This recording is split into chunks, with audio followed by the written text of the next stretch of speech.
शांत पडणाऱ्या पावसात मी बिंदास प्रदीप निघालो माझ्या गावाला. बेस्ट तोट्यात का आहे हे बेस्टमध्ये बसल्यावर समजलं. रिझर्वेशन नसेल आणि हायवेला एवढी गर्दी बघितली की पोटात गोळा फिक्स. आयुष्याच्या प्रत्येक वाटेवर खडतर प्रवास असतो, त्यात फक्त टिकून राहणं महत्त्वाचं असतं. असं काही लक्षात येऊन शांतपणे खाली बसायचं ठरवलं. अर्धा प्रवास पूर्ण झाला पण एस टीचा दरवाजा काय बंद व्हायचं नाव घ्यायना. एस टीचा पत्रा तापू लागला आणि ढुंगण महाराज म्हणलं, मालिक आता थोडं उभा राहता का. त्यानंतरून ट्रॅफिकमध्ये सबवे सरफेस खेळत आमच्या ड्रायव्हरने आम्हाला सुखरूपपणे पुढं पोचवलं.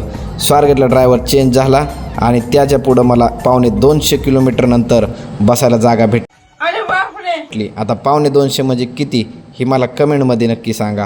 बसायला जागा भेटली की मी डायरेक्ट झोपायचं ठरवलं. आणि एवढा खडतर प्रवास करून मी नक्की गावाला का आलो हे पुढच्या व्हिडिओमध्ये टाकल.